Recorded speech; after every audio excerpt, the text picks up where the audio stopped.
Varró Balázs vagyok, a Ustream kommunikációs vezetője 2014 márciusától. A napi feladataim közé tartozik a sajtóval való kapcsolattartás, társadalmi célú tevékenységek koordinálása. Hogyan építhető a személyes márka? Ez a következő kérdésünk.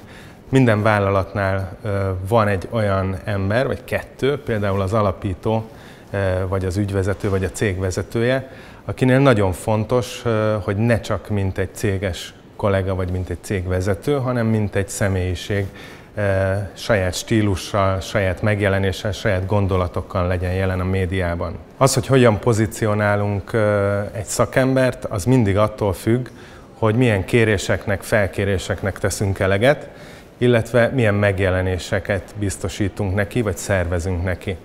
Lehetnek ezek konferencia felkérések előadásokra, lehetnek felkérések például zsűrizésekre, vagy sima interjú felkérések. Ezt mindig el kell dönteni, hogy az adott kolléga, mondjuk a cég alapítója, az milyen szinten jelenhet meg, illetve mi az a megkeresés, amit vissza kell mondanunk.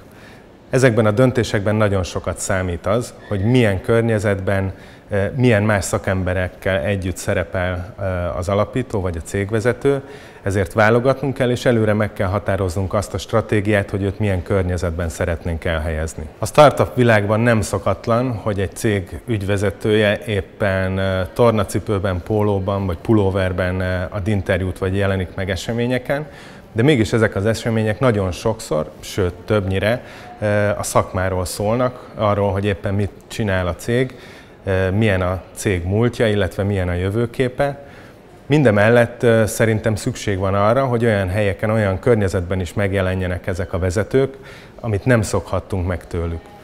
Példa erre egy olyan felkérés, ami tavaly érkezett hozzánk az ősz folyamán. Két kiváló magyar fotós egy albumot készített, Magyarok címmel, amiben 100 olyan embert jelenített meg, akik a tőlük megszokott környezettől teljesen eltérő szituációkban jelentek meg a fotókon, mégis 100 olyan ember, akik 2014 Magyarországáról egy átfogó képet adnak. Megtisztelő volt a felkérés, mindazonáltal egy nagyon nehéz feladat elé állított minket, hiszen azt kérték az album szerzői, hogy egy olyan környezetben fotózhassák meg a Ustream alapítóját, ami teljesen szokatlan, amikor ki kell lépni a szerepéből.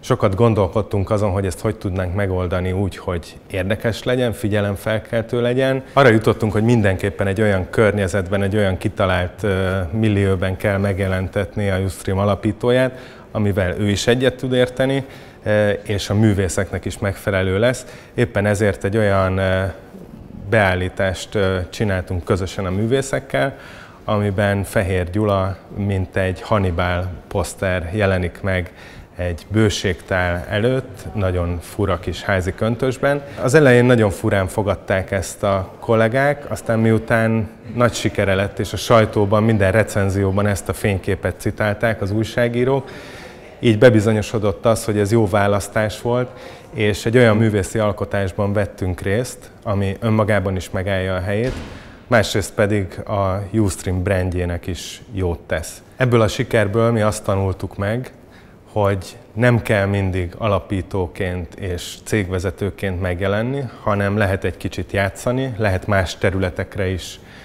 elmenni, és megmutatni az emberi, vagy éppen a játékos oldalát egy-egy vezetőnek. Ezek után milyen kötelező olvasmányt találhatnék mást, mint Krasznai János és Zsigmond Gábor közös fotóalbumát, ez a Magyarok 2014. decemberében jelent meg.